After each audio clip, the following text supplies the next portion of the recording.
Imperialism has had its ups and downs for us Americans. In a more general sense, because of imperialism, we've established trade routes and contacts with a plethora of different countries. We've established many allies because of imperialism and have helped other countries to shape their countries to be more like ours. Yet it has also caused us many problems. We've established many enemies as well as allies. Many cultures feel animosity towards us because we push ourselves onto them too much. There's been a lot of bloodshed and unintended consequences. The public animosity towards American imperialism caused American imperialism to be largely unsuccessful for both America and the countries that were imperialized. This can be seen with the Mexican-American War, the Spanish-American War, the Cold War, and many others. Because of the Mexican-American War, we were able to establish a border for Texas that was in our favor and pay Mexico a small amount of money in exchange for Arizona, Utah, and New Mexico. Yet this all ended up leading to the Civil War, as the addition of Texas to the Union caused an increase in debate about slavery and the admission of new slave states. The Mexican-American War led to 13,000 American deaths on its own, not to mention the fact that the Civil War led to roughly 650,000 deaths.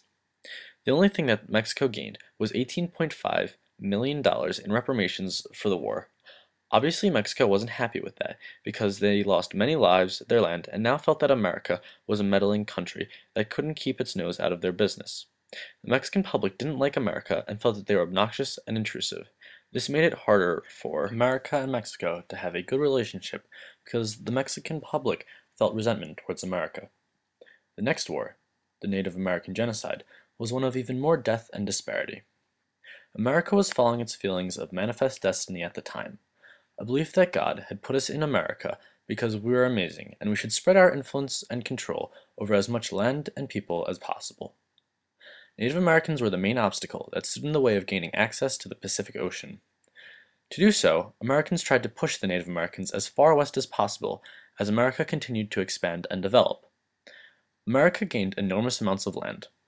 What had started as just the 13 colonies evolved into what America is today in about 100 years, excluding Alaska and Hawaii.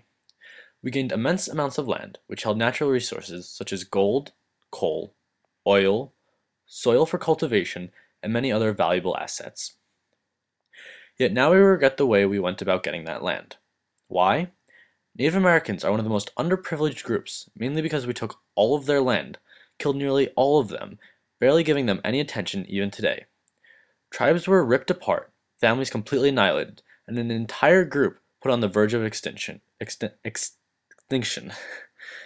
The only option they were given was to live in small reservations that had little to no resources, which they eventually lost as well.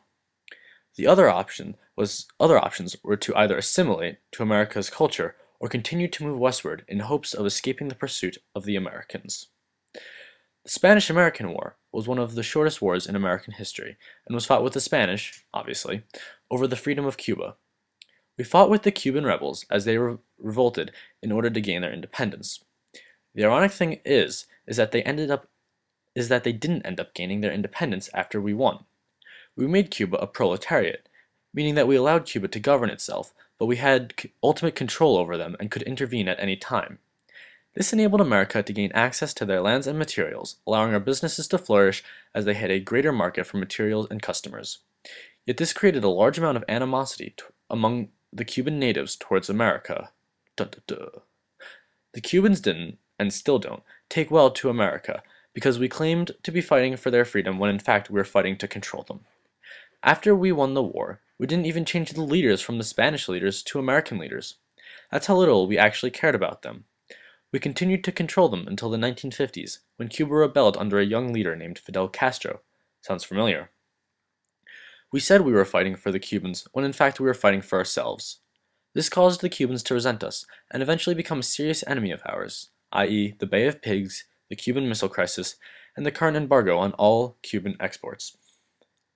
The Philippines was the second acquisition that we made from the Spanish-American War. There isn't much on them, except that they weren't too happy about our control, claiming that we were acting like Spain and that we weren't fulfilling our promises. They eventually gained their independence in 1946 and became an ally of ours, one of the few successes of imperialism. Panama is a rather sketchy subject for American history.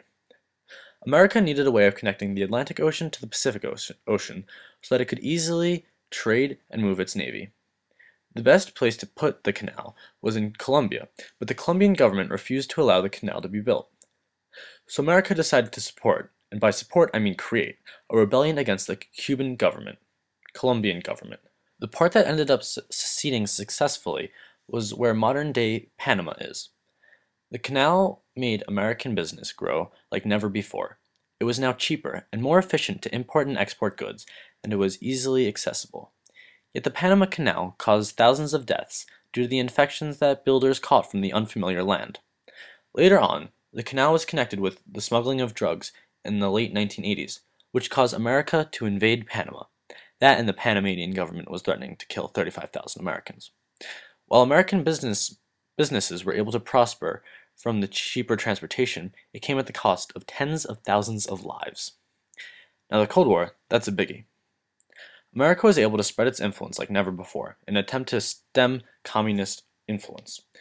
America increased its influence around the world. It sent food, aid, and in some cases, guns, to try to create allies and convince other countries that the path down democracy lane was the right one. It helped America in a few ways. It caused great amounts of nationalism as the country became united behind democracy and defending it. In our eyes, the Cold War was a victory because we ended up winning the standoff. But to what extent? America created a sense of fear of one nation or thought. We also spent immense amounts of money on trying to outgun the USSR, creating the CIA, cough cough Steve, NASA, and other government organizations. Recently in class, we went over how much America spends on weapons in comparison to other countries. Because of the Cold War, America has had this mentality that it needs to spend as much money on its military as possible. This is thanks to the Cold War and the influence that it's had on the world. Not to mention the fact that the Vietnam War was because we were trying to stop communism from spreading to South Korea, citing the domino effect as our reason of going in. That resulted in an extremely long war that America spent billions upon billions of dollars and killed tens of thousands of Americans, not to mention Vietnamese lives. It also led to the Korean War and the Afghanistan War. We supplied guns and ammunition to the Taliban, who were fighting to get rid of the Soviets. Now we're fighting them with the weapons that we gave them. There were many unintended consequences of the Cold War that caused it to be dubbed a failure, even though to many it may seem like a success. For each interaction or encounter, there have been pros and cons to that interaction. Yet what is most important is the prosperity of other nations. Some people may say that the prosperity of the American economy is more important, but that's a selfish thought. Cubans and Panamanians hold a great amount of dislike for America because America tried to control them, thus creating a hostile relationship that has been largely unsuccessful. The genocide of Native Americans caused thousands upon thousands of deaths and essentially doomed a group of people for centuries to come. The Cold War was generally a failure, considering the fact that we're still involved in wars that were directly resulted from the Cold War. Hundreds of thousands have died, directly or indirectly, from American imperialism, and trillions of dollars have been spent on trying to maintain American imperialism. All that money could have been used for better purposes than trying to better America. Thus why American imperialism has been dubbed a failure.